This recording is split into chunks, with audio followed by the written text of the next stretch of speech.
Welcome to ASCC's Concrete Talk.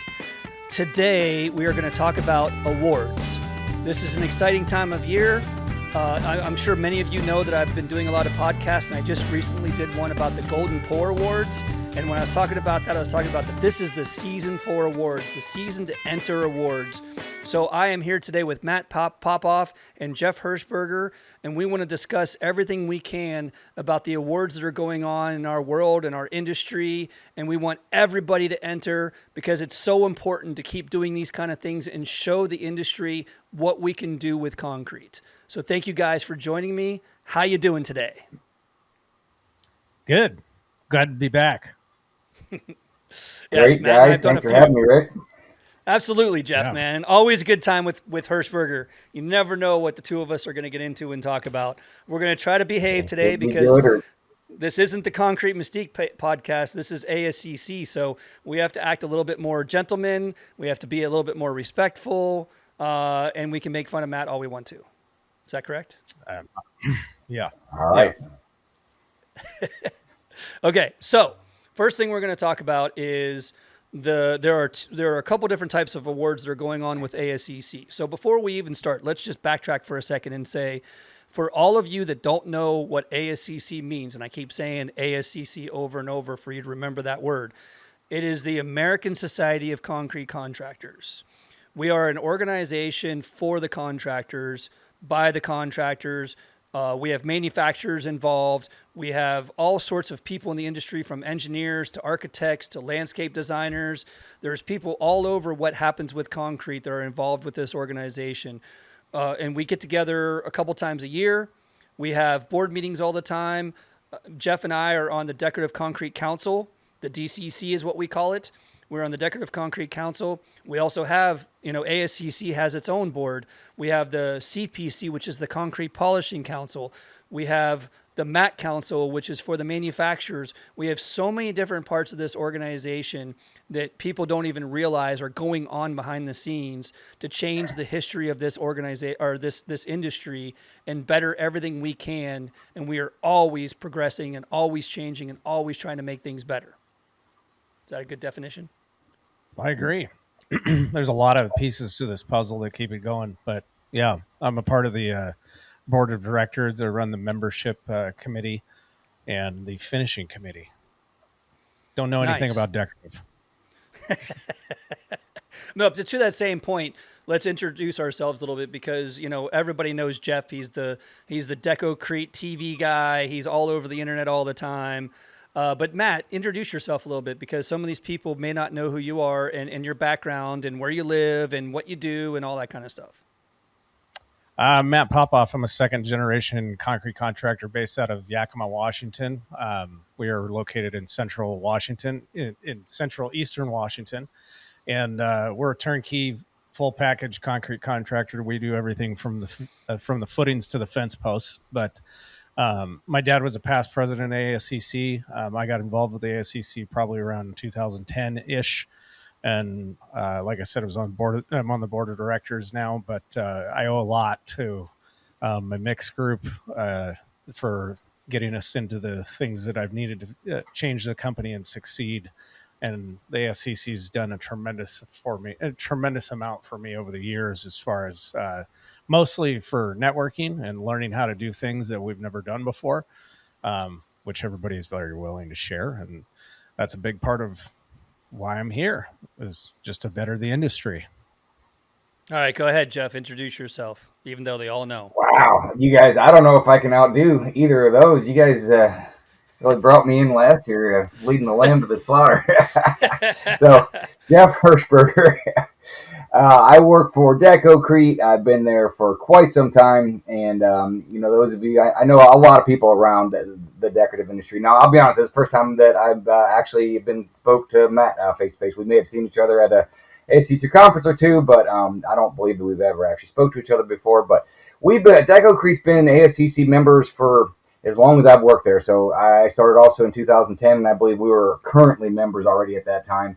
And then, I don't know, maybe 6 years ago, something like that, after a lot of prodding from Rick over there to get more involved in not only in the ASCC, but in the DCC. And I will say that since then, I have put a lot of time into going to the conference, going to the stuff at the World of Concrete, sitting on the board, all that stuff. And, it pays off in networking tremendously. And Rick already ran through everything you could possibly run through about all the other benefits of ASCC. But for myself personally, it's about the networking and about the opportunity to actually make a difference in the industry. And that's something that, part of, what I contribute to the DCC is trying to set standards and create documents, learning documents for people that can help them through their daily life. And so that means a lot to me to be able to give back to the industry that has been really, really good to me over the course of my life. And just in case anybody doesn't know, I'm Rick Lobdell. I own Concrete Mystique Engraving, which has been a member for 13 years, I believe. But I am actually transitioning from Concrete Mystique to Surf Coat now because they have become members, which I've been working with for a few years now. And so I'm going to be switching from the contractor side of this to the manufacturing side of this, which is going to be an interesting twist for me because I've never had to think about it that way. And I'm kind of excited about the future and what that does and things like that too. So there's no limit to what we can do in this industry, let alone being a part of this organization. And it's just awesome to be able to do so many different things that we've done over the years, all the community involvement that we've done over the years. There's not enough time to talk about all the positives that this organization has done for all three of us. And I can flat out tell you for me personally, because, one of the things we're going to be talking about today is safety. And when I first started, man, I was one of those guys that was out there barefoot in shorts and a T-shirt or a shirt off and not a care in the world trying to get a tan while I was working on a pool deck, and never realized how important it was to be safe, let alone for your guys. I was an owner of the company, so I was the leader. And people had to follow my footsteps in a way. They had to follow the way that I ran things. And I don't know if I was doing a very good job before ASCC, to be honest with you. I was probably doing a terrible job. And I know that it took years for this organization to clue me into what proper safety is and the care that you need to have for all your employees and things like that too. Now, with that said, we have three different things we're going to be talking about today. We're going to be talking about the Safety Awards, the DCC Awards, and the CPC Awards. So let's start with the Safety Awards, which is what I have Matt here for, who has won, I don't know, maybe one or two of those awards, maybe 10. You probably have lost track of how many you've won. Is that the point? Yeah, I'm pretty sure we won one every single year for the past 15, I would say. But we've been the receiver of the Outstanding Safety Award for 4 years, which is the lowest it's the best you can get as far as your numbers go. So I would probably guess it's somewhere at least more awards than Rick has won, at least like 20 something. Oh, you're trying to I see you're trying to outdo me here. Calling me out right away. Not to compare to or anything, but Did you win 6 in 1 year by yourself? I'm just going to stop there. No. I'm just going to end that conversation right there, and we're going to move on from that. That's all I needed to say. Okay. So, but explain to us, Matt, about safety. And when I say about that, obviously we have to wear, it depends. So kind of give us a little bit of a background on what it means to be a safe company. I have a sort of a little bit of different approach than most owners do. I think I was born when I first came back to work for my father in 2008. I ran jobs. I was out in the field for several years, but then the first job that I had in the office was being the safety director.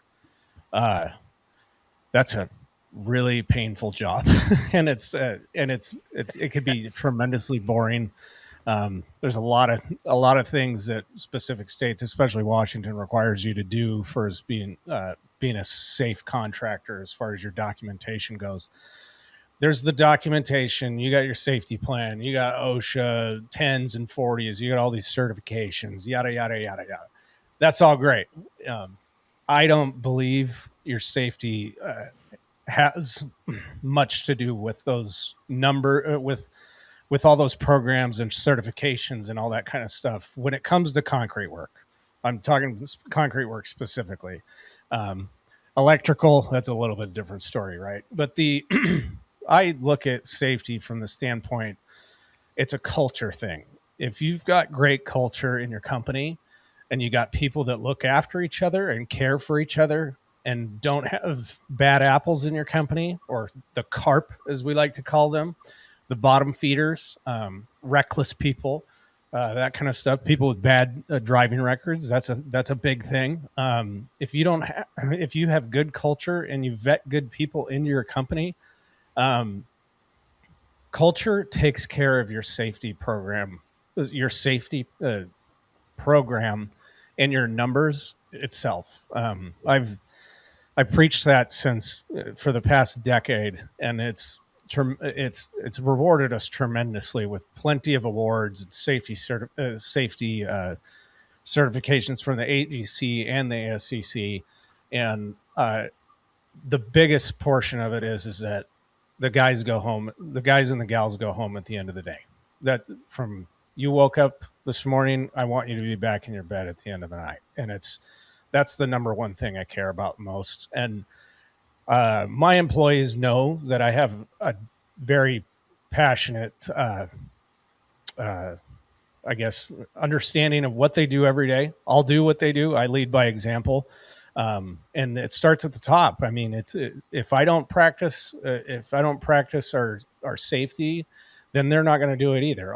I've implemented safety rules outside of the norm over the past several years that really kind of throw general contractors for a loop. You know, I mean, we had to implement a safety policy that nobody works above us. We've had several times where like guys will kick roofing clips off the top of the roof, and a bolt lands on one of our guys. Our guys are always bent over, lean down, face down. They're on sliders. They're troweling out a slab. Their hard hat is actually rarely exposed. Helmets now, it's a little bit different story because you actually do have some coverage there, but it's things like that. Just watching out for the guys and implementing small things like that. It's either they go or we go. Do you want us to leave because you got concrete on the ground here? So typically they always lean in our way, but that's a small example. But again, to go back to culture, it's our culture is fantastic, and if you have good culture in your company, you've got great safety.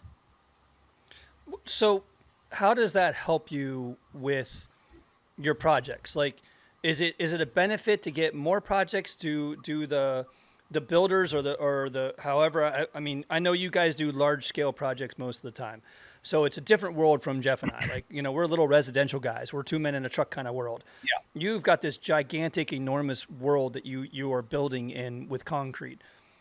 Does that help your jobs?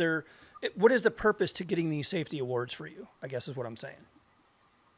It goes, your EMR is really everything, and that's your recordable incident rate of that we get it from the government. We're one of two states that that's our insurance rate for our safety record. And the lower it is, the cheaper rates that you pay and the employees pay out of their paychecks. So therefore they make more money. We can be more competitive. We can get more jobs that way.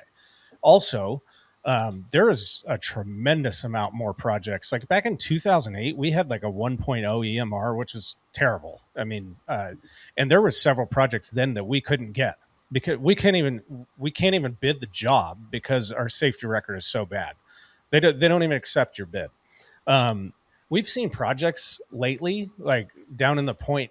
If you don't have a 0.7, you have to have like a interview with the owners or like explain your situation. If you have a 0.8, you're out. Like you can't do the job, period. And that's a big portion of having obviously a great safety record.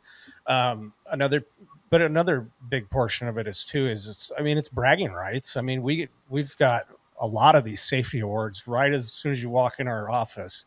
I mean, the whole wall is covered with these things, and it's and that's one less thing a general contractor or potential customer ever has to worry about us is with safety problems in which they've had to. And notoriously, concrete contractors don't have fantastic safety records. I'd say on the smaller end, don't have fantastic safety records because it's something they just might blow off or not think about. And you put a guy on L&I, or you put a guy on a lost time accident for 6 months because they did something stupid or wasn't looking out for him, then it could ruin a lot of contractors very easy. But our guys appreciate it. Our guys and girls appreciate it as well. It's more bragging rights. We have the best safety record. There's been several times we've gone 365 days without an accident, and it's any accident, which then we'll have a party for the guys, give them t-shirts or awards or whatever it might be. So it's something that, again, comes back to culture. So here's a question for you, Matt. What is your hi there? What is your like? Give me an example of like one of the best awards you've ever won. In 2015, we won the AGC Grand Safety Award for Washington State. And that was an award that I had to go interview in front of a bunch of panelists and like at UW and all this kind of stuff. And it was basically on my presentation of talking about culture versus talking about numbers. And at the time I was, 30 years old, and they were very surprised that I think I caught a lot of them off guard, is that this small little contractor, and I'm going up against general contractors in Washington State for this award. And it's a big piece of iron that's sitting on our sitting on our awards counter, and that I had to go do a speech in front of a bunch of people at the Museum of Flight and everything. It was kind of intimidating, but yeah, that was a great award. From 2016 to 2018, we won the Outstanding Safety Award with ASCC, which is the best you can get in the category. So that was a great award those are also great awards to have because they only go to one person. So no bragging rights whatsoever in any of that I just heard. Yeah, sorry. I'll get off my pistol. No, it's all good. Okay, Yeah. So all right, so here's the thing though. Okay. Jeff and I talk about this all the time. We are, if you will, almost two men in a truck. We're small companies doing small residential. How do we even have a chance to win a safety award? Or is there any reason for us to even enter? Or is this only for the mega companies in our industry? Yeah, no, I mean, there's three different categories for the amount of hours that you work. So if you're a general contractor or a specialty contractor, so there's two different contractor categories. And then you have three levels of hours within those contractor classifications. So it's under 99,000 hours, which would be essentially the two men in a truck. And there's no reason for anybody not to apply. I think it's a great idea for anybody to apply, but the outstanding awards, they're not going to just hand out to anybody. That's not going to give them an explanation on why they are better than somebody else. So if you've got great culture, I always tell people you should elaborate on that. Even if it's just the two of you, fantastic. You know what I mean? But of course, you're going to have the larger amount of hours and categories for anywhere between 100,000 and 500,000 hours for the specialty contractor, and then the general contractor goes from 92 to 650, and then over 650,000 hours is the next one. But to answer your question, I think everybody should apply, no matter what. I mean, the two guys in a truck should have a phenomenal safety record because they're always looking out for each other. That's a very good point. You're two guys, and I watch what you do, you watch what I do. That's no different than what I'm doing on a job site. If I've got 20 guys out there, they're always looking after each other, like constantly. And that's what makes us successful as far as the safety goes. It's no different when you get to two people. Okay, so I got a horrible story that I can't resist telling because it's almost comical. It's kind of not. It's an in-between. Take it however you want to. Here's a perfect residential horrible safety story that happened to my company. Back when I didn't know any better. Okay, going back to that point of when we were barefoot in shorts, doing jobs, not having a care in the world at all. We would pressure wash all the time barefoot. Of course, you didn't pressure wash your foot. That would hurt. I mean, like, we're not stupid, but this is a true story that actually happened to one of my guys. So they were at a job site on a driveway pressure washing it. And they didn't realize, they noticed that there was a lot of pressure coming out of the house from the front of the house. And it turns out that there was something about that it wasn't regulated through the city on that one spigot or something along those lines, where there was more pressure than they expected. So when they went to turn the pressure washer off, you know how it still kind of goes cook before it finally shuts off, and then you have to pull the trigger to take the pressure off of it.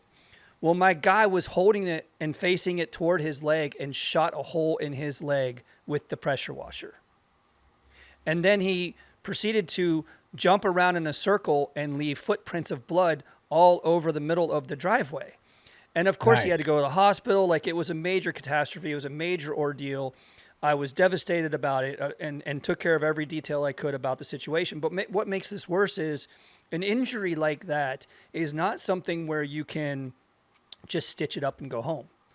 It was water that's not sterile that you just shot into your leg. So he had to leave an open wound for weeks until it closed up itself to let all of that stuff seep out. And he has this nasty scar still to this day. To make it worse, he was a professional ballet dancer that only worked with me in the summer when they were off. So how hard is it to go back to ballet and go, what's with your leg? And of course I wasn't a ballet dancer at the time. Maybe I was before that, but they wear tights all the time. So luckily the tights kind of hit it. They're not even allowed to get a tan to make it even funnier. Like, from a safety point of view, we had to wear more suntan lotion than you could ever imagine when they were on my team. But that was a horrible, tragic story that literally happened on one of my job sites on a residential project. Now, if he would have had jeans on, probably wouldn't went through the jeans and into his leg. It might have, but it sure as hell would have been less of a chance of a devastation just for that little simple thing. Wearing long sleeves. I'm doing basics here on a residential world. I'm nothing like your world where you're wearing hard hats and safety vests all the time and truly worried about what's happening above you that we don't think about because there's nobody above us. We're out on a pool deck. We're out on a driveway. Like, it's a different world for us. But honestly, that was one of the craziest things I've ever seen, witnessed, never could have imagined happening. And that really does say how important even the little details of safety are. And Jeff and I talk about this all the time because I love to make fun of Decocrete. They are fairly safe. They make sure at their shows that they always have things to be safe, but they can't control what the people do. And that's fine. I'm not blaming them. They have everything they need safety-wise if they want to use it. They just can't force the people to make it. And I wanted to say that not because I'm making fun of Decocrete, but I want to make sure that everybody listening understands how important safety is across the board, every aspect of everybody's company. We take so many things for granted and we don't think about the details until something as crazy as getting shot with a pressure washer happens to you. And it changes your perspective on safety, and it's too late. We could have corrected that years ago and we didn't know any better. And that's one of the reasons why I love this organization. I mean, you guys drilled it into my head for years before I finally understood, holy cow, this is serious. Let me think about all the times I've made mistakes. Let me think about all the times that I got sealer all over me, got stain all over me, got all sorts of stuff that I could have corrected. I could have made it so much easier for me. And just, I just wanted to point all that out because it's such a crazy story that happened to me. Now, I got to say, Rick, we would never let anybody pressure wash in bare feet. I'm sure you've changed that back in the day. I agree with you on that. I'll give you that one. I'm a firm believer. I do this with my own crew. I am a very firm believer that you are completely capable of making your own decisions. I almost classify you guys, as in the two of you, you guys are artists. If somebody's coming in to they're going to paint a mural on this wall, they ain't going to be wearing a safety vest, a hard hat, a helmet, and, tying off. It's which I understand. You're one of the last people to come into a job. It's like the safest it's ever going to be because it's basically ready for the owner at that point, or you're even retrofitting somebody's house that's you're actually living at. That's what I get with my guys. It's like if we have an equipment on site, aka a concrete truck, a pump, something like that, mandatory hard helmets, safety vests, everybody. That's part of the deal. You're working in the mud. Obviously, you're using rubber boots and rubber gloves. It's the standard. You don't do barefoot. You don't pour concrete barefoot. No, you can't do that. You can't wear shorts either. I'm sorry, that doesn't work either. But or flip flops. But when we're going to seal a pool deck 2 days later with a sealer, I'm not expecting the guys to get out of their truck with a helmet on. If we're doing residential work, if we're doing a sidewalk in a nice neighborhood for a front entrance of a house, I like to show up and see the guys wearing their hats on. You don't need to wear a hard hat.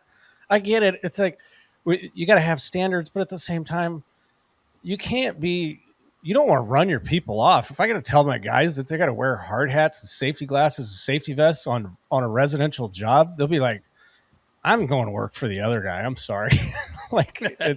You gotta, there's standards, but understand that there's different places you can be in a job site and with being comfortable with your surroundings. It's very obvious. If you're on 90% of the job sites we work on, you don't get out of your vehicle without everything like that on. But we do donation work all the time for the Children's Miracle Network, whatever it is. Like we're doing all kinds of things. Those kind of things, they're fun. Let's go knock out some sidewalk or a pathway. And let's wear our hats instead of suiting up. You know what I mean? Sure.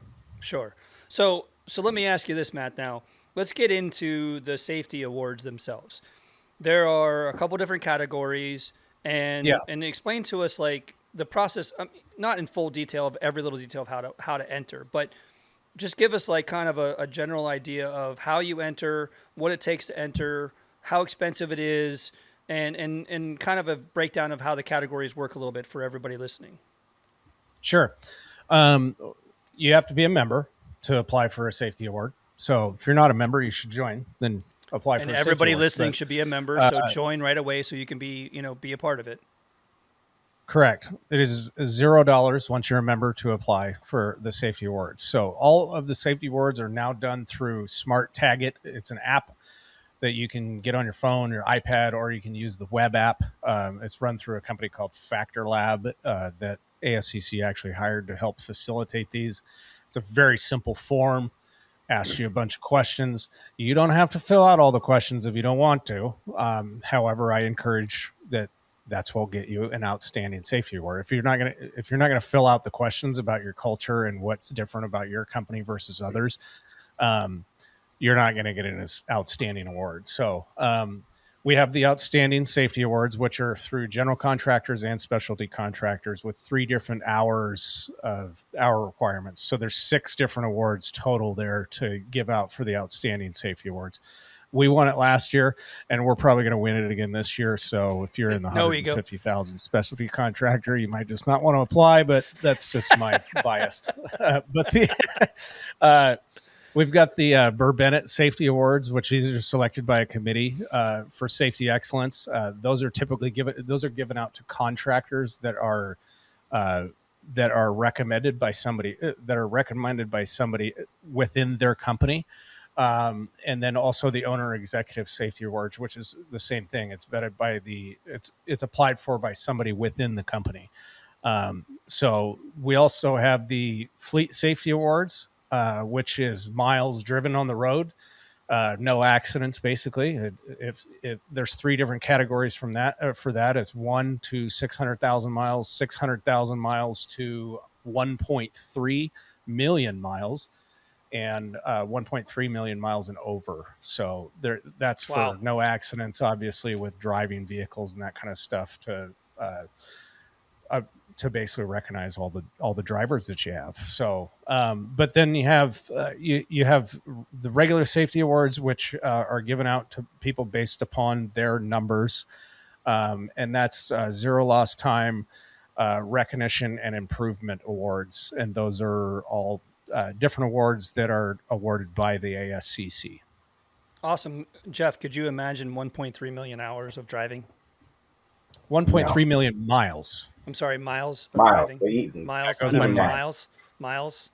That's like going across the country, I don't know, 100 times, 500 times. Yeah.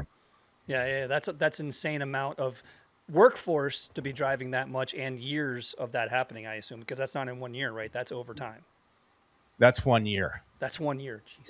Yeah, that's just for 1 year. So, like, to put that in perspective, I have roughly 80 employees, and we have like 27-ish vehicles. And last year we did almost 2 million miles. Wow. Wow. Wow. I do about 25,000 miles a year. Yeah, your commute's like an hour and a half. That's a separate conversation, but yes. No, and that is to put in that amount of miles and to not have an accident. That's quite impressive. It is Well, very that's impressive. that is just your company vehicles. Like knock on concrete, last year we had one accident, and that was we had one accident within our employees and the company. So we had one accident with one pump truck, and then we had zero. I look at almost the amount of miles that the guys drive, because that's just company vehicles that did 2 million miles. We don't even keep track of the amount that the employees drive, which was probably even more than double that. Yeah, so does it count? Like, so if it's an accident that's not your fault, or somebody runs into the pump truck or something that was, another motorist's fault, does that count too, or is that different than what you're talking about? That's different. Okay. Ours was an at-fault accident. Gotcha. So, yeah. So to enter these awards, you do what? You go to ASCC's website? You can get to it through ASCC's website. There's been several emails that go out on it. But yeah, ASCC's website under safety, and then click on awards. That's the easiest way to get to it. And I will post that in, not in the video, but on the link below everything, and make sure people know how to link to that, because it's ascconline.org for everything we're talking about. You can find everything there. I found it easier to just enter in ASCC Safety Awards, ASCC DC Awards, DCC Awards, instead of just trying to go to the website and find it. It's not the easiest website to go through. We're working on that. Someday we'll fix that. But in the meantime, it's better just to literally search ASCC and then the awards you're trying to enter, and you'll find it a lot quicker. That's what I did for this. Okay, Joe White, it'll take you right to that page. You can Google that. Yeah, go ahead. Joe Whiteman did a quick video clip right above the link to apply for the safety awards. Joe did a quick video clip on how to apply for them. So it's very simple. And Joe Whiteman is the safety director for ASCC, correct? Correct. Yeah, he's a great guy. Great guy. And to the same points that you were making too. Hardcore about safety, but not a bully about safety. And I think there's something to be said about that. Back to your point of being culture. You're not bullying them. You're making them feel like they want to be like that. They want that culture. They want to be in that lifestyle. It's a lifestyle. It's not a bullying that you have to do it. We want you to do it because we want you to be safe like everybody else around, and stuff like that. So, Joe's great for that reason too. Absolutely. Okay. So let's get into the DCC and the CPC awards. So first of all, Jeff and I, since this is our world, is the DCC is the Decorative Concrete Council. The CPC is the Concrete Polishing Council. Those are two completely different councils that are very much intertwined. We are connected all the time. We have meetings between the two of us. We have a booth at World of Concrete together. We do a lot of things together because there is a fine line between what is decorative and what is not when it comes to those two worlds. Would that be a good way to say it, Jeff? Yeah, I mean, there's a lot of polished concrete that is 100% decorative, but it is big enough to be its own world now, and so it's a whole separate thing. But now, absolutely, there's you could make an argument for a lot of polished concrete that we call decorative concrete. Well, and we do discuss that in our meetings a lot of times, or between us internally when we're networking and things like that, that there is, there is a line to where you go, okay, well, if you just polished a floor and you did no color to it, that's not really decorative. It doesn't take much to be decorative, but just to finish a floor is, and polish a floor is really not much different than pouring a floor and finishing it, if you will. That's not really decorative. That is something that needs to be done to make that floor harder and stronger and everything like that, and a better floor. But these awards, I don't know if I would assume that they have a little bit to do with that and a little bit to do with decorative, because that was one of the things we've always seen in the past going through this is the CPC has a fine line between those two. And again, a stain and a polished floor, I would say, is decorative pretty much from that point on. If you add any more to it, you add a border, you add any other detail, the other thing to it too, and I say that and I have to almost correct myself, because you can go into a concrete floor in the middle of the pour and you can seed it with glass, you can seed it with glow in the dark stuff, you can seed it with different types of rocks, and then you can polish a gray floor, and I would say that is decorative at that point, because there's a lot more to it than just going in and grinding it. Whether you're going for the salt and pepper, whether you're going deeper into it to give more exposure of the aggregate, there is so much layers and so much levels to what concrete polishing means that I'm probably not even the best person to back that up and talk about that. I've done, in my years of entering the awards, I've won 2 in polishing actually. But they were extreme decorative polishing. They weren't, and so there's a lot of room for that when it comes to polishing. Whereas decorative, it's pretty straightforward. You better be creative. You better do some really cool stuff. But decorative has everything from vertical to epoxy to overlays. I mean, there's a lot to it. So let's first go, before we even get any farther into it, let me just go and say, here's the different categories for decorative concrete.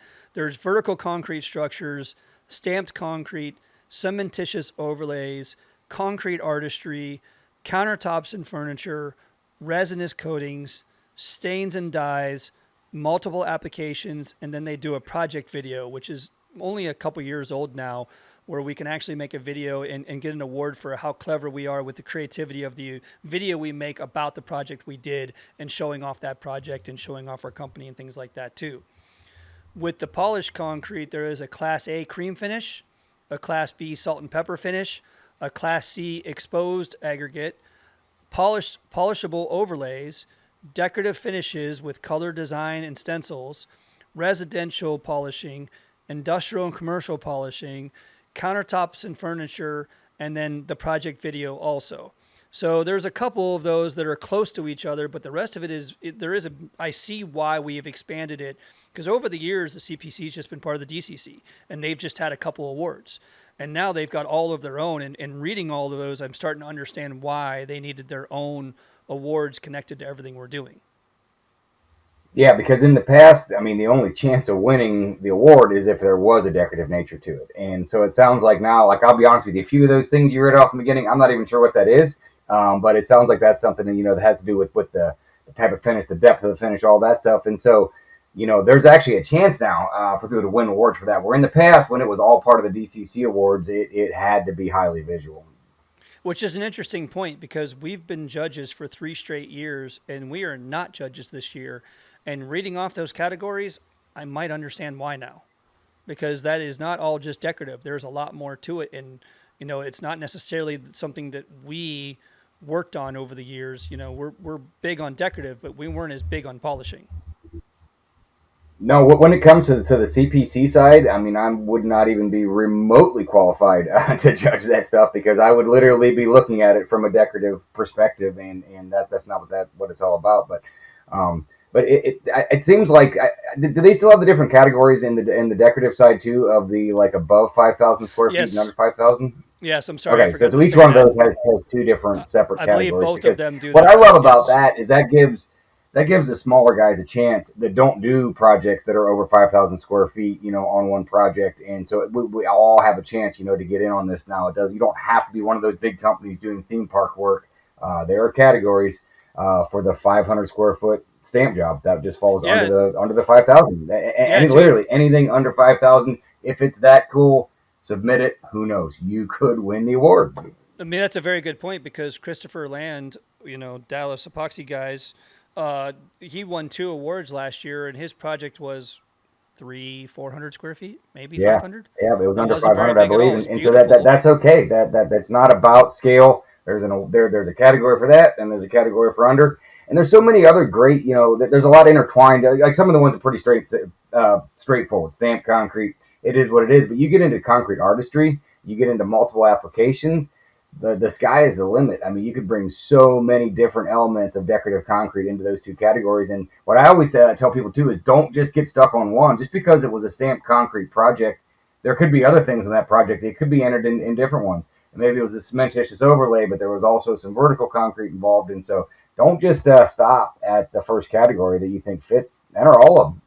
Well, the one thing is that you can only enter one project in 2 different categories.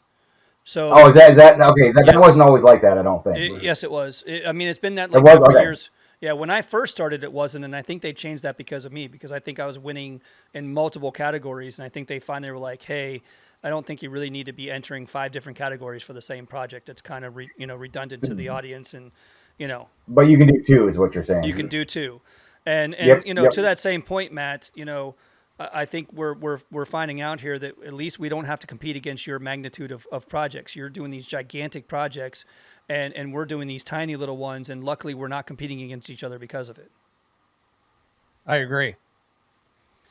So the new judges I heard are Bent Mickelson, who owns Concrete Decor Magazine, ConcreteDecor.net, has been super influential in the history of decorative concrete for the last 10, 20 years now, for a very long time. He is officially now, I want to point this out because I know how big of a pride it is for him too, but he is officially a member of the Hall of Fame of decorative concrete.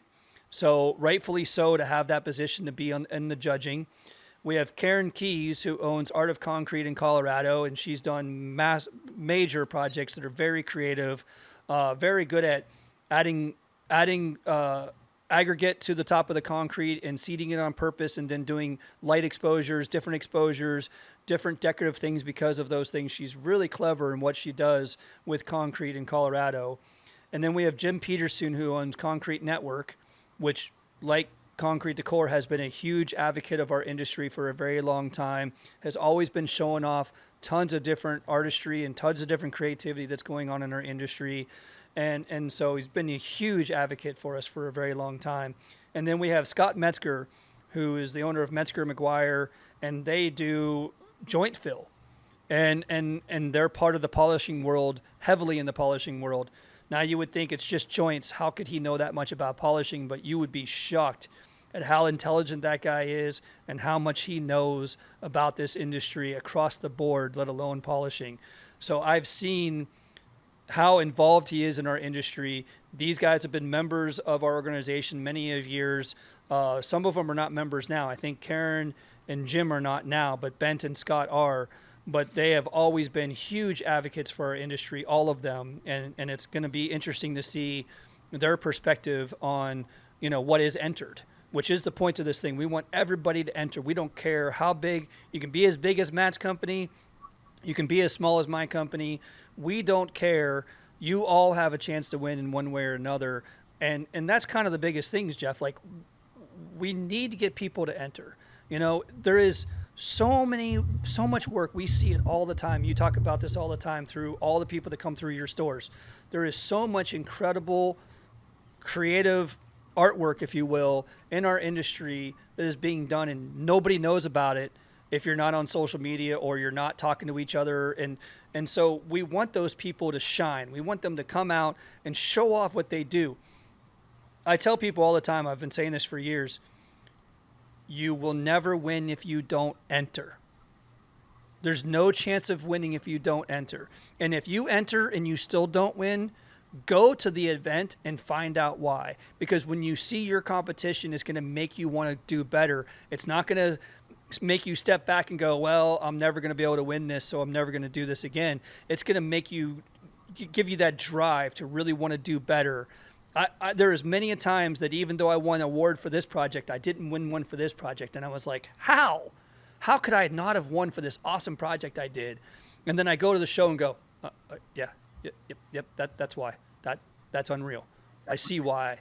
There's so much going on in this country right now, in this world, because these are not national awards. These are international awards. We have people entering from all over the world to compete against, and we want to see the new generation get out there and show off how good they are. Is that the best way to say it, Jeff? Yeah, no, I mean, we the last few years we've seen entries from Asia. I didn't. The list goes on. I know there's a bunch of there's a lot of theme park work that's been going on in Asia and in Europe, and they're all over the place. It's quite incredible to see this stuff from around the world, and we were fortunate the last few years because we got to see all of the submissions, not just the winners. And some of the stuff on the theme park stuff is quite amazing. And again, that's the reason for the separation for the large scale and the small scale projects, because we also want those backyard patios and those man caves, like you name it, those really, really cool, epoxy floors that might only be 1,000 square feet, and that's okay. And so that's the whole point of it, is like you said, I mean, a short birdie putt will never go in. So you have to at least smack your ball to the hole if you're even going to have a chance and submit. And so I want to say they have until July 15th. Is that right? To get their submissions in? That is correct. The end of it is July 15th at 5 p.m. Central Time. And that's important to bring up, because over the last couple of years, because the one thing about creative people is we take a little longer to enter. You safety people do not take long. You're very diligent about your entries. Us creative people kind of procrastinate, take our good old time, go, I got this project I'm going to do next week. Once I get that done, I'll enter it. And then you don't think about it after that because you're knee deep in the next project. It's very important to understand, enter. You don't have to enter them all at one time, for example. You can go to the website. You can enter one project at a time. You can, there's no rush. You don't have to do it all except for the deadline. But the reason why I'm saying that is, over the last couple of years, we've always gone, let's give them another week. People are contacting me on the 14th and they don't have time to enter. We're going to give them another week. We cannot do that, because the last couple of years, our deadlines have gotten to a point where it's almost too late for you to have a chance to even go to the convention, to the conference, to go get your award. And that's what we don't want to have happen anymore. So this is a hard deadline of July 15th, which is why we're doing this podcast right now. We want everybody to understand, enter now, start now, do a couple a week for the next couple of weeks, and you'll be happy. Get them out there now so that you don't have that problem and you're not last minute and struggling. And the other thing to that too is, we want you to be professional at what you enter. Don't slack off on it and do it half-assed because you want to just get it out there and see what happens. I did that once. I didn't win the award because I know it was the photos that I put in there. It wasn't the project. It was because I had crappy photos. I didn't take the time to do it right. I didn't take the time to put in the information that really sold you on what I did and how complicated that project was. And I know that's why I didn't win. It wasn't the project. It was how I entered it. So be diligent, do it the right way, take your time, get it right, be serious, and show off how awesome this industry is. Go ahead. I have a question. For the safety awards, it's very easy because it's your last year's numbers. They're already your last year's numbers. Just turn them in. You can't really go about it any other way. It's just, it is what it is, and we still procrastinate on it. So don't feel bad. But I can understand the artist side of it because I do social media posts for us all the time. It's endless on how much you can change the way that it looks. And sometimes I just have to tell myself to stop. Stop, submit it, be done with it. Can you change your submission? So say if I submitted something today and I'm like, God, that picture wasn't good. I need to go take another one or whatever. I get different pictures. Can I change that current entry? I would say that if you I'm not sure can't, the exact answer. I know. I was going to say, if you can't, contact ASCC. They'll take care of that for you. Because yes, you can. One way or another, yes, you can. Because we don't see it until the deadline's over. So, for example, to your point, two points to your comment. Okay, first of all, just for the record, too, our numbers are not based on last year. I don't care if it was 20 years ago that you did this project. once I understood what the DCC Awards were, I was entering from all different types of years because I had so many awesome projects that I felt like I had done that I wanted to show off that no one knew about. Because I mean, I was in this industry for 7 years before I even found out there was an industry, before I even knew about World of Concrete, before I even found out about ASCC and all of these things that I do now. So I was entering projects from older that no one had, that I had never even got to show off to anybody because we didn't even have social media at the time when I did those projects and things like that. So that's one thing I wanted to point out is it does not have to be last year's project. It doesn't have to be new projects. It can be anything you want to enter that you have done. The other thing to that too is make sure that you're, like to your point, like you want the pictures to be good, but also be careful about pictures of the people in the project doing the work. Because if you don't have proper safety in your photos, you might have a problem with the judges. So just an Finished FYI. photos. Like make sure that, and you can what you have want. process photos. Don't have your team in the middle of the process photo holding a beer, hanging out with each other, partying their butts off on the job site. Keep the people out of the pictures, show the process of the project, tell the story of how complicated that project was, the obstacles you had to go through it, all that kind of stuff. But don't show the people in it unless you have proper safety. If you're out there barefoot in shorts, it's going to look bad for you.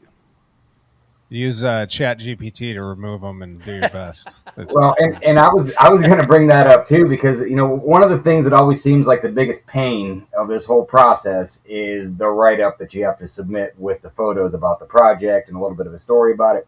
And I agree that's a deterrent that some people get stuck right there. Well, guys, it's 2026. There's this thing called Chat GPT that works pretty stinking good, and all you can do, tell it a little bit about the project. It'll spit it out. You do some edits, and you can literally have it done in under 10 minutes, and it is not that hard to do at all. So don't let that be a deterrent if that's what's holding you up. If you got good photos, and whether you think you have a chance to win or not, and like I said, I'm always shocked of all the incredible, especially stamped concrete, that I see throughout the year from people I know, and I never see any of those in those categories. Or very few of them, I should say, and just submit them, guys. That's the only way it's going to happen, and it makes the whole awards better. The more people that submit, the more of a mix of large and scale submissions you get, and that just drives the whole thing forward. And so if I can, and this year, honestly, Rick, the fact that we're not judges anymore, I'm planning on submitting some stuff this year. I want to elaborate on the Chat GPT portion of it. I can't agree with you more. The guys that are applying for these awards and safety awards, a lot of them we're not English majors. You can put your text into Chat GPT, say, this is what I did on this project. This is my safety record, and this is the culture that we have. Can you make this? I ask it to tell me, make this easier to read. And it puts it in very simple terms. Yeah, you can make it right like you're a lawyer. You don't want to do that. Make it just so it's easier to read, and that's fantastic for me. It's helped me worlds, honestly. Yep, like honestly, if you guys aren't using Chat GPT at this point, man, I will say that has cut so much time out of my daily routine. It is absolutely insane, and it's great once it starts to learn what you want in that style you're talking about. Be specific, give it some prompts in the beginning, and before you know it, it's spitting them out in no time. And you don't have to, it's not final. You still do your little edit to it, but it is such a great way to get started. And it's always so much easier to edit something that's already given to you than it is to start from scratch and sit there with a blank keyboard for 20 minutes. So, that part, my whole point in that is that part of it shouldn't really be a deterrent at all. In fact, with ChatGPT, the write-ups are just better than they used to be now because it's not all up to that person who isn't necessarily a writer by trade. The judges for the Decorative Awards are going to have to make sure the pictures are actually pictures. That's a good point. That's a good point. I've never thought about that one. Maybe they need to do some so many accident videos and stuff lately that I'm like, is that real? Like, it's hard to tell. That's an incredibly interesting point because in our world, that's what it's all about. And in those visuals, we don't even think about that. When you're talking about your world, with the safety numbers, you can't fudge that. That is a hard numbers from the state, if the way I understand.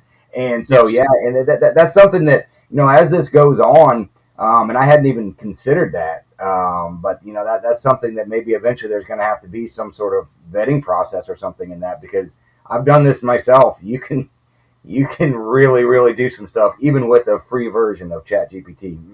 100%. Well, the last thing that I want to bring up is there is a cost to entering the DCC and the CPC awards. I don't know the exact number, and I'm saying this not because I'm accidentally forgetting the number. I forget what it is, honestly. But what I want to bring up about that is, like, Jeff and I have talked about this over the years too, but it just occurred to me while you guys were talking. One advantage that we do have is to reach out to the manufacturers of the products that we used and tell them that you want to enter this award. Jeff and I have talked about this a few times. You guys have helped people enter over the years. You're always looking to help more people enter that have used your products and come through your stores and everything like that. So reach out to your manufacturer and say, hey, I did this project with your material. I want to enter it into these awards. Would you like to be a part of it? Because I guarantee most of them are going to go, we'll cover it. Don't worry about it. We'll cover that entry. Right. I mean, enjoy that. Yeah, I will say right now, if you're out there and you got a really cool project that you want to submit, and there is a bunch of Decocrete products in that, please call me. Don't just call our main number. Get a hold of me, and I can't make any promises, but we will do the best to make that happen, because we want those submissions to go in. Of course, we love seeing our products up there. The WOW Award last year was cool for us, Not just last year, but what was it? Was it 2 or 3 years ago when it was the one that was bamboo, that was concrete at a zoo? Like, it blew our minds. Jeff and I talked for a couple hours going, where's the concrete? We had to read it multiple times together to go, where's the concrete in this? I don't understand. And the bamboo was concrete. It was amazing. And last year, Amel won and we almost with an amazing project too. And again, 2 years ago or 3 years ago, it was a major project at a zoo. So it's a massive project. Of course, it has that wow factor.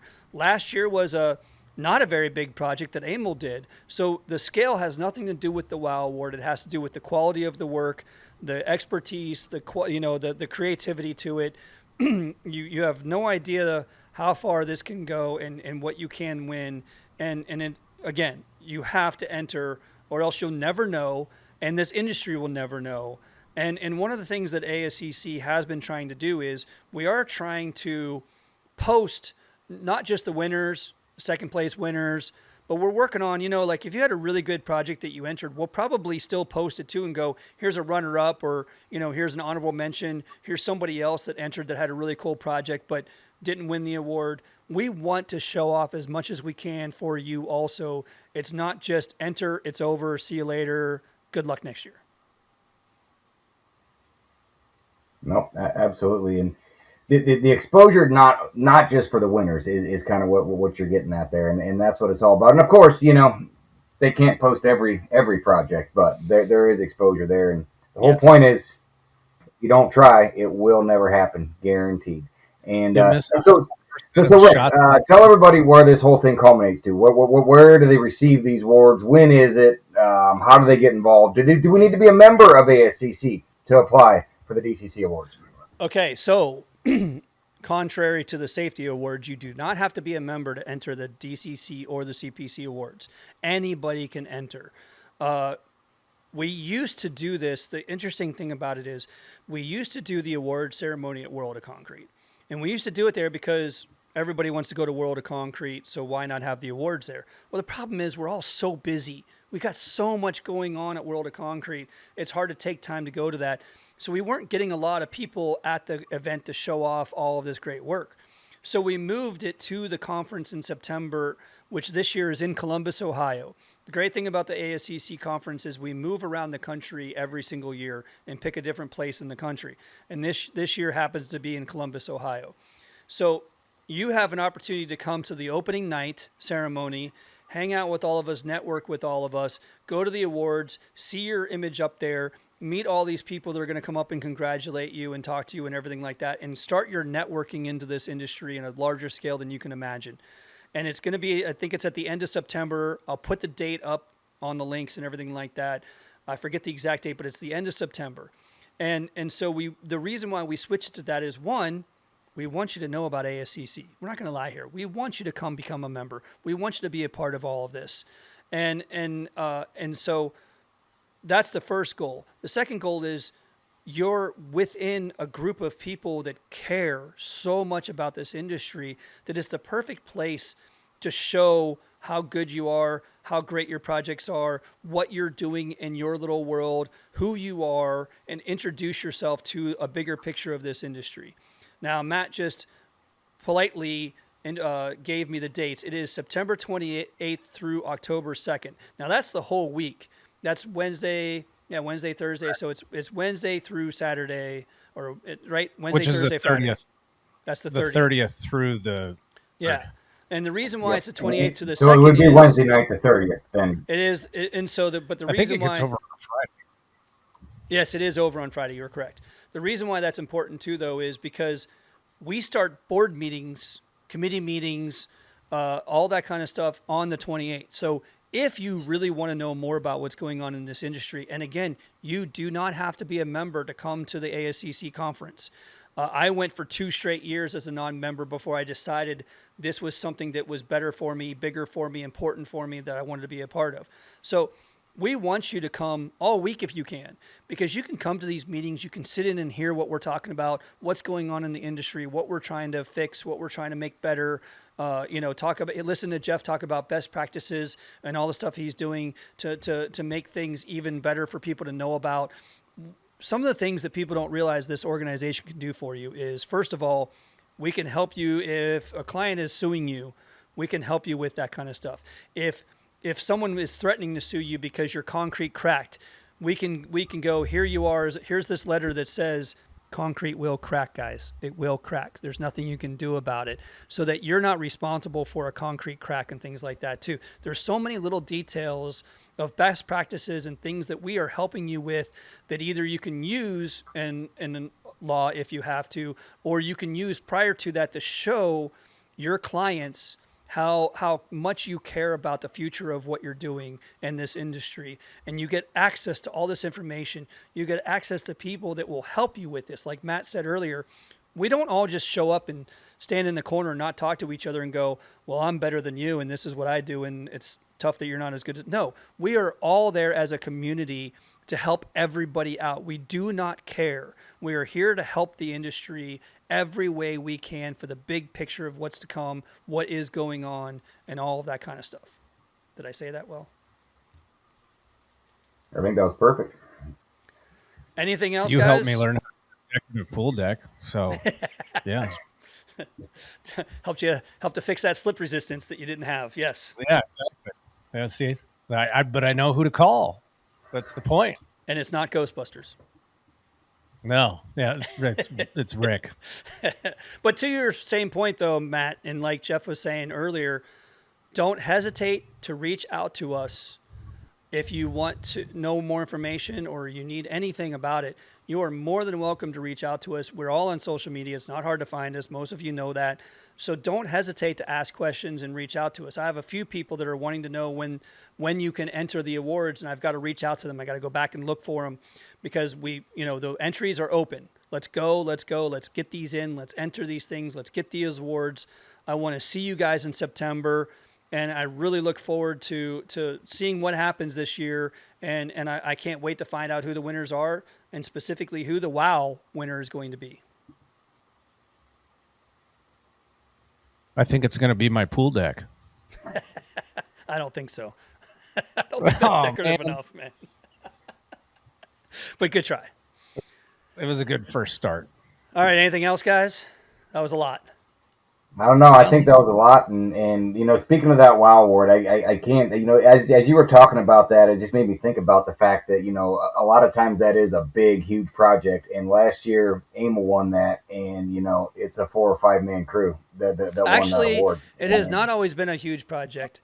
It's not normally a residential project, but I can show you the next time we see each other, whatever, or send you pictures. But Tom Ralston has won a few awards that were not that big.